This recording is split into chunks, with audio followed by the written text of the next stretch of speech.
Ferdinand and the beat about it and then to the comment. And then beat the bowler and then beat the bowler, right, Daddy? Beat the bowler at the top.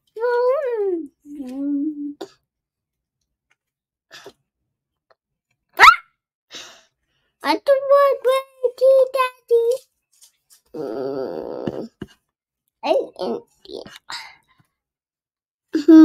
I India. Welcome to the MasterMind Library.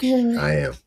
They call me Ferdinand, the bringer of balance, leader of many disciplines, and one of your hosts of the MasterMind Library podcast. And I'm here today with our co-host, Trigger. Hey, Siri, and Daddy, and then they beat the ball or not. Very good. Good job. All right. And as Trigger was saying, in our live audience, we've got Huey, Sincere, and Elijah. And Siri, it's the dear, and the tiger. Mm-hmm. So today we're on chapter 7 of Simulacra Simulation. And then chapter 7, and then chapter 7, and then chapter 7. Yes, so we're in chapter 7 today. And chapter 7 is, I believe, hypermarked. And let's verify what it is. Chapter 7 is hypermarked and hypercommodity. So let's go ahead and move there. Hypermarket and hypercommodity. Let's make this a little bit larger for everybody so they can read it too if they want to see. I got it. Yeah, thank you. I got it. All right. Boom. All right, good. We're good there. Okay, now let's make this a little bit. Let that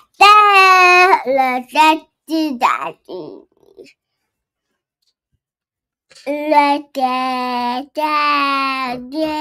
right, so we're going to go ahead and start reading, Trey. So now it's time to calm down just a little bit, okay? You're doing good, though. Okay. Great job. All right, hypermarket and hypercommodity.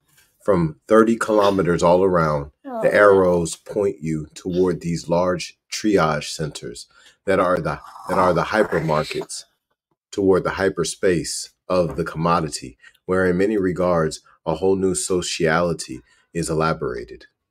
It remains to be seen how the hypermarket centralizes and redistributes a whole region and population, how it concentrates and rationalizes time, trajectories, practices, creating an immense to and fro movement totally similar to that of suburban commuters, absorbed and ejected at fixed times by their workplace. At the deepest level, another kind of work is at issue here, the work of acculturation, of confrontation, of examination, of the social code, and of the verdict. People go there to find and to select objects, responses to all the questions they may ask themselves, or rather, they themselves come in response to the functional and directed question that the objects constitute. The objects are no longer commodities. They are no longer even signs whose meaning and message one could decipher and appropriate for oneself. They are tests. They are the ones that interrogate us, and we are summoned to answer them. And the answer is included in the question. Thus, all the messages in the media function in a similar fashion. Neither information nor communication, but referendum, perpetual test, circular response, verification of the code. No relief, no perspective, no vanishing point where the gaze might risk losing itself, but a total screen where, in their uninterrupted display, the billboards and the products themselves act as equivalent and successive signs. There are employees who are occupied solely in remaking the front of the stage, the surface display, where a previous deletion by a consumer might have left some kind of a hole. The self-service also adds to this absence of depth. The same homogeneous space, without mediation, brings together men and things, a space of direct manipulation. But who manipulates whom? Even repression is integrated as a sign in this universe of simulation. Repression become deterrence is nothing but an extra sign in the universe of persuasion. The circuits of surveillance cameras are themselves part of the decor of simulacra. A perfect surveillance on all fronts will require a heavier and more sophisticated mechanism of control than that of the store itself. It would not be profitable. It is thus an allusion to repression, a signal of this order that is put in place. This sign can thus coexist with all the others, and even with the opposite imperative. For example, those that huge billboards express by inviting you to relax and to choose in complete serenity. These billboards, in fact, observe and surveil you as well, or as badly as the policing television. The latter looks at you. You look at yourself in it, mixed with others. It is the mirror without silvering, ta'en in the activity of consumption, a game of splitting in two and doubling that closes this world on itself. The hypermarket cannot be separated from the highways that surround and feed it, from the parking lots blanketed in automobiles, from the computer terminal, further still, in concentric circles, from the whole town as a total functional screen of activities. The hypermarket resembles a giant montage factory because, instead of being linked to the chain of work by a continuous rational constraint, the agents or the patients, mobile and decentered, give the impression of passing through aleatory circuits from one point of the chain to another. Schedules, selection, buying are aleatory as well, in contrast to work practices, but it is still a question of a chain, of a programmatic discipline, whose taboos are effaced beneath a veneer of tolerance, facility, and hyperreality. The hypermarket is already, beyond the factory and traditional institutions of capital, the model of all future forms of controlled socialization, retotalization in a homogeneous space, time of all the dispersed functions of the body and of social life, work, leisure, food, hygiene, transportation, media, culture, retranscription of the contradictory fluxes in terms of integrated circuits, space, time of a whole operational simulation of social life, of a whole structure of living and traffic, a model of directed anticipation, the hypermarket, especially in the United States, pre-exists the metropolitan area. It is what gives rise to metro areas, whereas the the traditional market was in the heart of a city,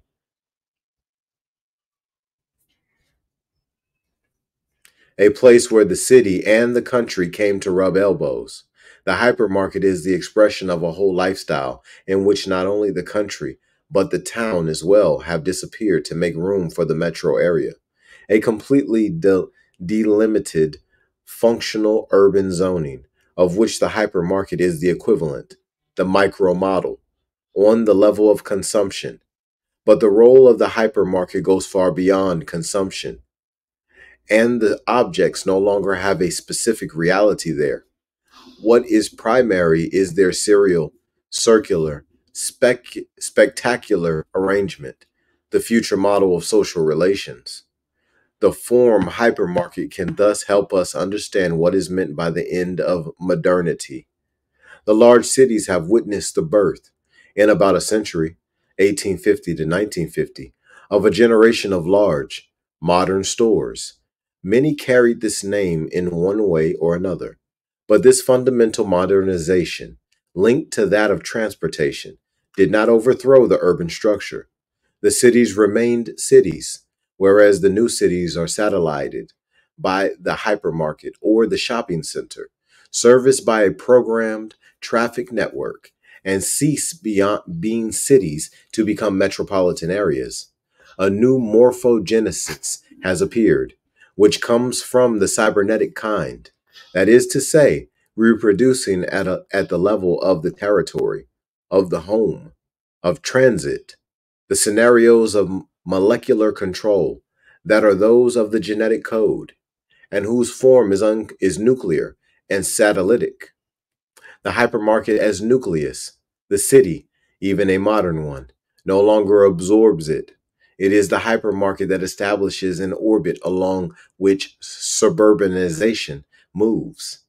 It functions as an implant for the new aggregates, as the university or even the factory sometimes also does, no longer the 19th century factory, nor the decentralized factory that, without breaking the orbit of the city, is installed in the suburbs, but the montage factory, automated by electronic controls, that is to say, corresponding to a totally deterritorialized function and mode of work.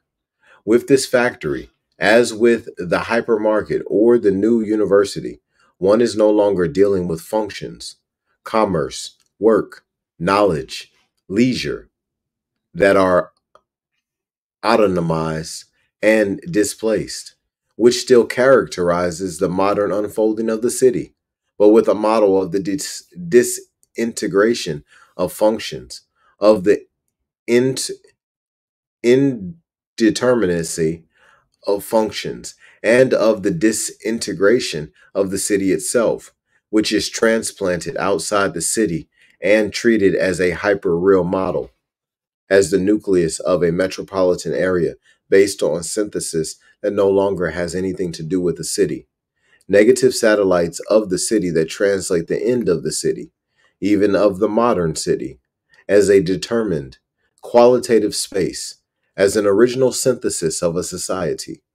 One could believe that this implantation corresponds to the rationalization of diverse functions. But in fact, from the moment a function becomes hyper specialized to the point of being capable of being projected from every element on the terrain, keys in hand, it loses the finality proper to it and becomes something else altogether. A polyfunctional nucleus, an ensemble of black boxes with multiple input outputs, the locus of convection and of destructuration. These factories and these universities are no longer factories nor universities, and the hypermarkets no longer have the quality of a market. Strange new objects of which the nuclear power station is without a doubt the absolute model, and from which radiates a kind of neutralization of the territory, a power of deterrence that behind the apparent function of these objects, without a doubt constitutes their functional function, the hyperreality of functional nuclei that are no longer at all functional. These new objects are the poles of simulation, around which is elaborated, in contrast to old train stations, factories, or traditional transportation networks, something other than a modernity, a hyperreality, a simultaneity of all the functions without a past, without a future, an operationality on every level, and doubtless also crisis, and or even new catastrophes. May 1968 begins at Nanterre and not at the Sorbonne. That is to say, in a place where, for the first time in France, the hyperfunctionalization, extramuros, of a place of learning is equivalent to deterritorialization, to disaffection, to the loss of the function and of the finality of knowledge in a programmed neo-functional whole. There, anew, original violence was born in response to the orbital satellization of a model, knowledge, culture, whose referential is lost. And that concludes chapter 7. On our next episode, we'll be going into chapter 8, the implosion of meaning in the media. Powerful stuff over here. Simulacra Simulation. And on our next episode, we're on chapter 8. So be there. And in the meantime, expose your gift.